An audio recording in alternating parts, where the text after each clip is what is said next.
Ibeka the security apparatus no mum penimfo nano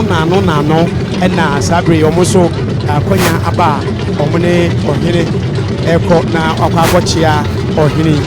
baby a yesi ele ya mawo ne ese na efata se obehwe wa moka kra so hwe enkoso ene yentina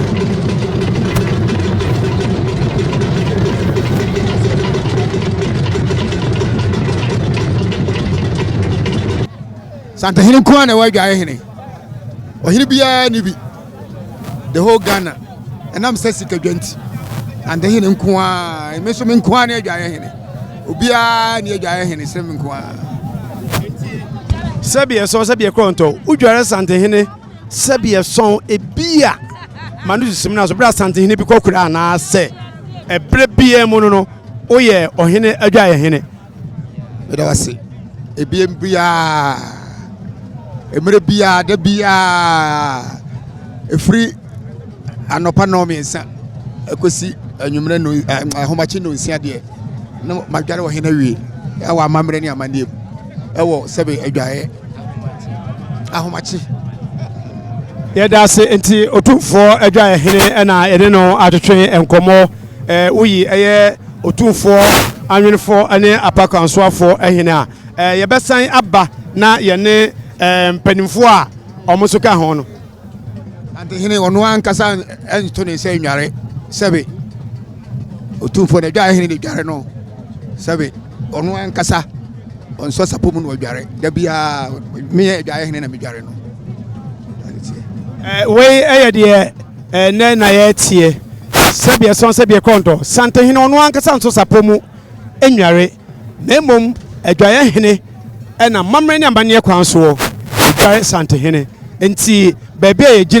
yegina mamre ene amane fie ena ye no etwe nkomo ewo NGTV and of course NG Broadcasting Network ye beto aso ni ahye ohene mpabo a ohye ne ene entoma ofura ne like I say, check and honorable student as a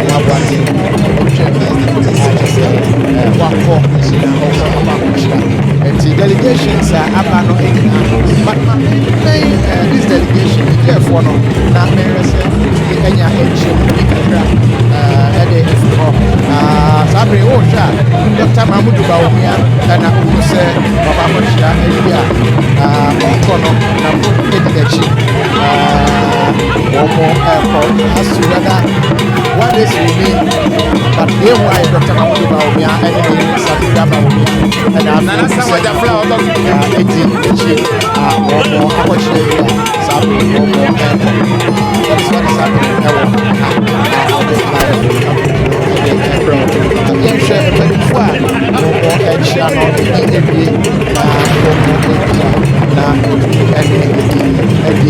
Especially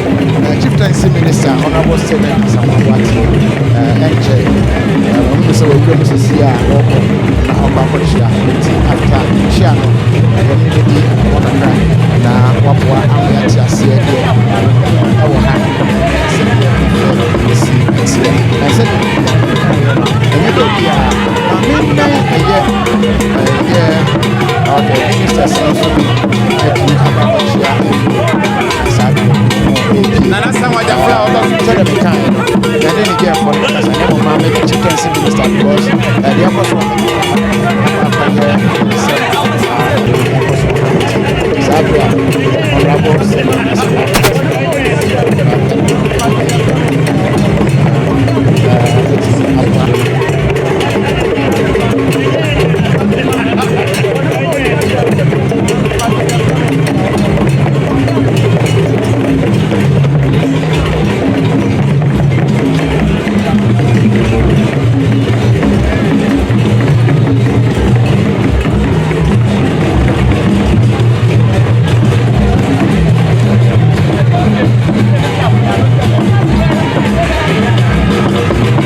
Santania Ebeya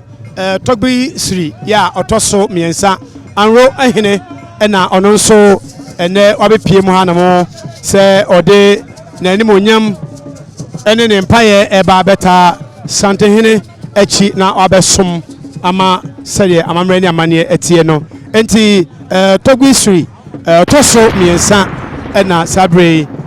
ohwe no se ononso anya kwanya oko na wakwa akosom ede enidi esefata akoma Asantehene ya edina nimu a obehunu se ayowa ya eye gentia baako ehyasie na afei kukuo esisoro na kire se obetumi aka akpele aha kire se ni krom aduane aha kire se ni principal dish kwane efa so aye prepare no sene etie na wo hwe no menuanom anlofo se metia na ma correct e wo Facebook enti yehunu dentia ene yehunu ayu anase mochia ya kukuo ayenuamu esiso na afei bankuta enso edemu ekire se akpele ne kan no ye ma ahwefo akwa babiemu aba NGTV Angel FM 102.9 and afei Angel Broadcast Network in video do nyina so Manhyia dwabremu ana sabre yewei na crop ya yirefi kotoko hene otumfo Osei Tutu nyamkase otoso mienu mfie durunu mu a ofro abanwa onam so ehye hofa ewo akoside kase emu enne wo hwe Manhyia hanemo a ayamamre ene amane enko a enunti eho behia se yebema yahwefo ene atiefo ehunu na watie afade kura ohene enne ode baaye ene sei edikai yehwe apakane a ohene tenemu ne ya yenya akwanya se ye ebedi ho egita ho kakra enti ye ko eye nana otumfo asoanfo hene na yene no edi egita ho kakra na ode man mu akwaba na Jose obro ode roma enne pakane a ohene tenemu ne ye pesa oni ye twe ho nkomo kakra apakan ye friend say kwan ba na mofa so siesie ene de ode bakan ho apakan na nkasa friend sebo na menu ye watimi nifa so hai one ne apakan nwemfo hene one na onwene na sesei de ye ne ohene ba nei eya apakan a eso chen apakan wo ifia ha nyina eno nene ye de ne trem wo adwaba kesi a afi ne ya foforo kura enti ena edanso ana so cha apaka ewo efie ho nyina ye ne ohene ene ne nkofo som kanka afunafo no omu ye ne se ewo se afra no ensia kɔ ha na ensia kɔ ha se de be ya obi ade beto so ama animonyam na peja na apaka na ewo ho no so ne feet ne nduru we no enti nam so ma ohene hye se menhunu apaka nwemfo ohene no onye de mutra afunafo no betimi de aguso ahansia enti ne nam so ma ya ye kesipa edimu echa apaka ewo dada ne nyina apaka ni ewodin bi ana edefre no ewe sebo apakan edi enti no ohene tena sebo pakan mu edi enti enene ohene otena sebo pakan mu ene ye na fofida ene na finhia otena akonwa so mfie aduonu enum ni ena afi so ye wo no to asasi so ni mfie aduoson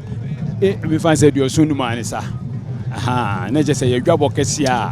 eson buchen de wa yi nyina de ne twa se ye de apakan osebo no efa odaroma entoma esemu no nwentoma no eno so wodin ana entoma ne de kente hina ama edin wa modin na nkyere nemom foforo de ama ene de asem enti se de nananom apakan nwunfo enso ama yate ase no